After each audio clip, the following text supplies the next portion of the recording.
በትላንትናው ዕለት የኢትዮጵያ ሴቶች ሩታና ኤርሜላ ብቻ ሳይሆን የኢትዮጵያ ሴቶች ልባቸው የሰበረው የአብርሽ ንግግር እንዲሁም አዲሱ ፍቅረኛው ማስተዋወቅም ጀምሯል። በይፋ በተደጋጋሚ መምጣት ጀምሯል።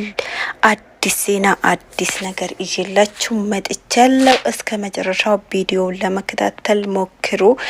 እንግዲህ በትላንትናው ንግግሩ ብዙ የኢትዮጵያ ሴቶች ልባቸው የተሰበረበት ያልንበት ምክንያት የኤርሜላና የሩታ ልብ ብቻ ሳይሆን የብዙዎች ልብ የተነካበት ቀን መሆኑን ይፋ ሆኗል።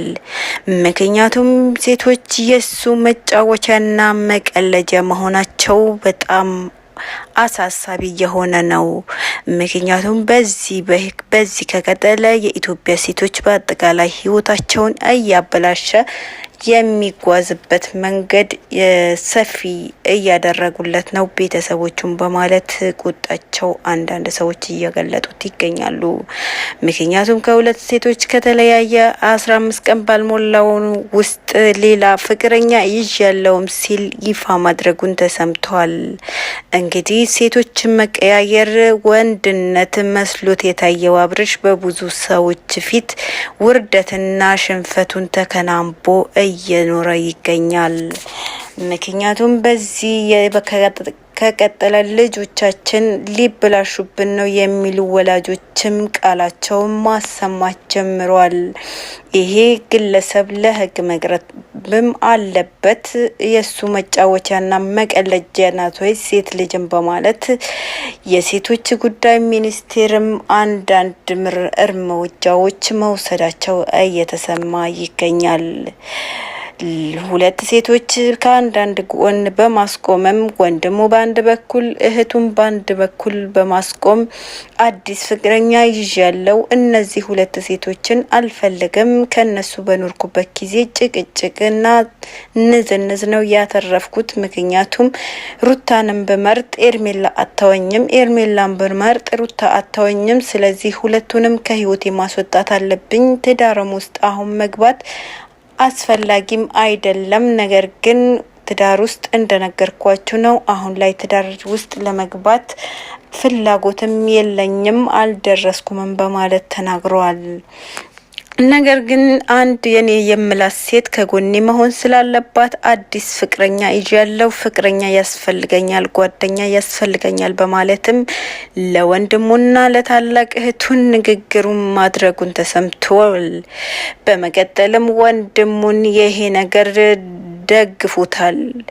አዎ ፍቅረኛ መኖር አለብህ፣ ብቻህን መሆን የለብህም፣ ፍቅረኛ እንዲኖረኝ እፈልጋለሁ የሚለውን ያስማማኛል በማለትም መልስ ሰጥቶታል።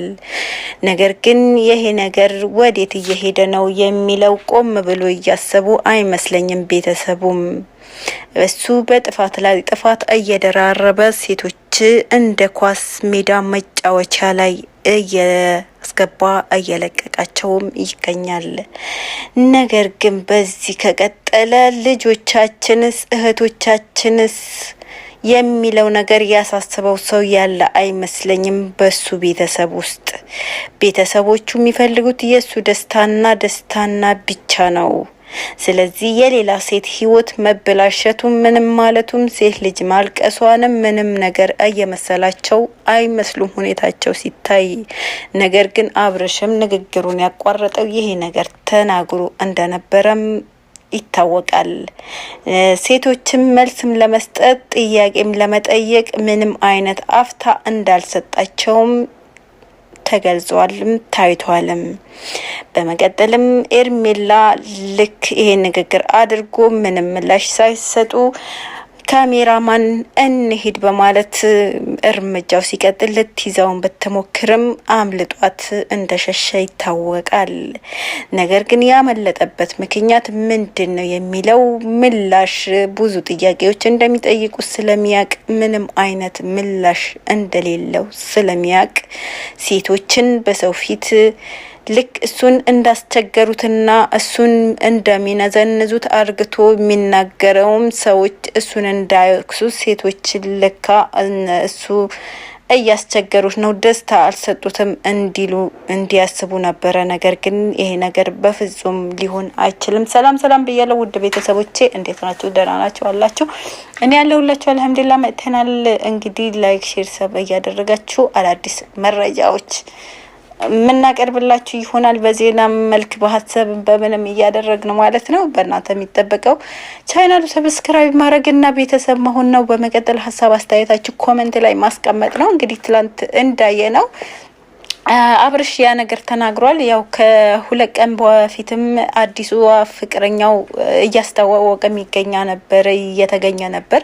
ነገር ግን ይሄ ልጅ እውነት ጤነኛ ነው ጤነኛ አይደለም የሚለው እናንተ አይታችሁ እንድትፈርዱ እፈልጋለሁ። ማለት አንድ ጤነኛ ሰው ይሄንን በፍጹም ሊያረግ አይችልም። ምክንያቱም ሁለት ሴቶች በህይወቱ እያሉ እነሱም በአንድ ሳምንት ውስጥ ማለት ያቺም የልጅ እናት ናት፣ ያቺም ብዙ ነገሯ ያጣችበት ማለት አንድ ሴት ልጅ ከምንም በላይ ክብሯ ነው የሚያሳስባት። የሴት ልጅ እንዴት ልበላችሁ ክብሯ ከምንም በላይ ያስጨንቃታል፣ ያሳስባታል። ክብሯን አታለች። በሷም ጥፋት ቢሆን ነገር ግን እቺ ልጅ ክብሯን አታለች፣ ሴትነቷን አታለች። ይሆነኛል ብላ ራሷን አሳልፋ ሰጥቷለች። ሩታን ብትሆን እንደዛ ብዙ ነገሯ አታል ለብዙ ነገር ተጎታ። ነገር ግን ለልጇ ስትል ስቲል እስካሁን ከሱ ጋር ናት። ያ ሁሉ እያደረጋት እያለ በዚህ ይሄን አክል እየተጎዱ ያሉ ሁለት ሴቶችን በአንድ ሳምንት ውስጥ እናንተን ትቼ ወይም በ3 ቀን በ4 ቀን ውስጥ እናንተን ትቼ ሌላ ፍቅረኛ ያለው ማለቱ በጣም ከባድ ነው። አይደለም ለነሱ የኛ ልብ ራሱ የሰበረ ንግግር ነው። ምክንያቱም እኛ ሴቶች በምን አይነት ሁኔታ ቢያየን ነው? በምን አይነት ሁኔታ ለሴት ልጅ ምን አይነት ክብር ቢኖረው ነው? ማለት ሴቶች በምን አይነት ቢገምታቸው ነው በዚህ ልክ የሴት ህይወት ላይ የሚጫወተው? እሱ ምን ስለሆነ ምን አይነት ወንድ ስለሆነ ነው? ይሄ ነገር በቃ በትክክል ማለት እያንዳንዱ ሰው ማለት ነው ለእያንዳንዱ ሰው ይሄ ነገር የአብርሽ ድርጊት ለእያንዳንዱ ሰው ጥያቄ ነው የሚሆንበት። ለእያንዳንዱ ሰው ቤቱም ያንኳኳ ነገር ነው። እያንዳንዱ ሰው ጥያቄ መሆን አለበት ብዬ ነው ማስበው። ምክንያቱም ነገ ብዙ ትውልድ አለ። ገባችሁ? ትውልድ አሉ። ለኛስ ምንድነው የሚያስተምረን? የኛ ህይወትም ያሳስበናል። ነገ እኛ አግብተን ወልደን ልጆች ማየት እንፈልጋለን። ማለት ልጆቻችን በእንደዚህ ሁኔታ ሊያድጉ አንፈልግም። ማለት ዛሬ እሱ ዝም ከተባለ ነገም የሱ ተከታዮች ይመጣሉ። ስለዚህ ምንድነው የሚሆነው? የሴት ልጆች ህይወት እያበላሹ የሚገኙ ወንዶች በእንደዚህ ምክንያት መታለፍ የለባቸውም። ገባችሁ? እርምጃ መውሰድ ያለበት አካል መውሰድ አለበት በሱ። እስኪ ያቺኛ አገባት፣ አስረገዘ፣ ወለደች፣ ጥሏት ሄደ። ስታረግዝ ጥሏት ሄደ። ሌላ ፍቅረኛ ያዘ። 1 አመት ቆየ ከሷ። ልክ እሷን የፈለገ ነገር ካረገ በኋላ እሷን ህይወቷን ካበላሸ በኋላ ሌላ ፍቅረኛ ያስኳለ። ያቺኛውም እንግዲህ የሚያስተዋውቃት ልጅም በጣም ትንሽ ልጅ ናት። እሷንም በቃ ሴትነቷን ተጫወተውባት ሊሄድ። ሴት ልጅ የሱ መቀለጃ ናት እንዴ? ትዳር ካልፈለገ ሴት ምን ያደርግለታል? ትዳር አልፈልግም ፍቅረኛ ፈልጋለሁ ምን ማለት ነው? ያንተ መጫወቻ ናት ሴት ልጅ። ያንተ ጊዜ ማሳለፊያ ናት ሴት ልጅ። እዚህ ጋር የሚያሳየው ለእህትህ ለእናትህ ያለ ክብር ነው አይደል? ለሴት ልጅ ምንም አይነት ክብር የለህም። አንድ ወንድ ልጅ እናቱ የሚወድ ወይም እህቱ የሚያከብርና እናቱ የሚያከብር ልጅ የኔ እህት ብትሆን የኔ እናት ብትሆን ብሎ ቆም ብሎ ያስባል። አንተ ለእናትህና ለእህቶችህ ያለ ክብር እያሳየህ ነው። ነገር ግን ሴት ልጅ ያንተ መጫወቻ አይደለችም። ሴት ልጅ ያንተ መቀለጃ አይደለችም። ገባችሁ? እዚህ ጋር ምትችሉ ሰዎች የሴቶችን ጉዳይ ሚኒስቴር ይሁን የፈለጋችሁበት ወስዳችሁ አብርሽም መክሰስም ይሁን ማስያዝ ትችላላችሁ። በእንደዚህ መልክ ማለት መቀጠል የለበትም ይሄ ልጅ። ነገ ልጆቻችን ይብላሹብናል። ነገ እህቶቻችን እንደዚህ መሆን የለባቸውም። ልጆቻችን እንደዚህ አይነት ህይወት እንዲያልፉበት አንፈልግም የምትሉ ወንዶችም ገባችሁ? ይሄ ነገር ነገ እያንዳንዱ ቤት ያንኳኳል። ገባችሁ? እሱ ተጫውቶ የተዋት ሴት ማን ነው የሚያገባለት? ማን ነው የሚፈልግለት? ስለዚህ ሴቶች ብቻ ሳይሆን እዚህ ጋር ወንዶችም መጠየቅ ያለባችሁ ነገር መጠየቅ አለባችሁ። ካልሆነም ይሄ ልጅ በቃ የሚወሰድበት እርምጃ መወሰድ አለበት ብዬ ነው ማስበው። ገባችሁ? በዚህ ልክ ዝም ከተባለ ምንድነው የሚሆነው እንዴ? ምን ማለት ነው? ትዳር ካልፈለገ ሴትንም አይፈልግም፣ ይቀመጥ ብቻው።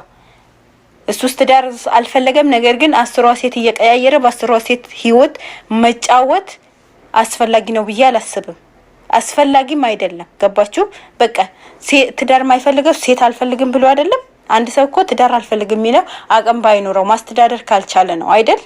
ይሄ ልጅ አይደለም አንድ ሁለትም ማስተዳደር ይችላል አይደል? ስለዚህ ሴቶች የሱ መጫወቻ አይደሉም። ሴቶች የሱ መቀለጃ አይደለችም። ሴት ልጅ በተፈጥሮዋ የተከበረች ናት። ሴት ልጅ የወንድ ልጅ መጫወቻ ሳይሆን የወንድ ልጅ ልዩ ስጦታ ናት። ገባችሁ? ፈጣሪ የሰጣችሁ ልዩ ስጦታ ናት ሴት ልጅ ለወንዶች። ስለዚህ እዚህ ጋር ወንዶች ሴቶች ብቻ አይደለም አብርሽ እየጎዳ ያለው ወንዶችም ጭምር ነው። ወንዶችም መናገር አለባችሁ። ወንዶችም ይሄንን ነገር ማስቆም አለባችሁ። እንደዚህም ደግሞ እያያችሁ የሱ ህይወት ውስጥ የምትገቡ ሴቶች ማለት ነው እራሳችሁ ብቻ ሳይሆን በዙሪያችሁ ያሉ ሴቶች ነው እየገደላችሁ ያላችሁት። በዙሪያችሁ ያሉ ሰዎች ነው እየገደላችሁት ያላችሁ። ይሄንን ንግግሩ እየሰማችሁ ገና ከሱ ጋር ህይወት ይኖረናል፣ ገና ከሱ ጋር አገባዋለሁ ቀጥላለሁ ብለሽ የምታስቢ ሴት ማለት ነው እራስሽ ብቻ ሳይሆን በቆምሽ የምትገሊ በዙሪያሽ ያሉ ሰዎች ናቸው። ይሄን ነገር ቆም ብላችሁ አስቡበት። አብርሽ ለማንም ሴት የማይሆን ወንድ ነው።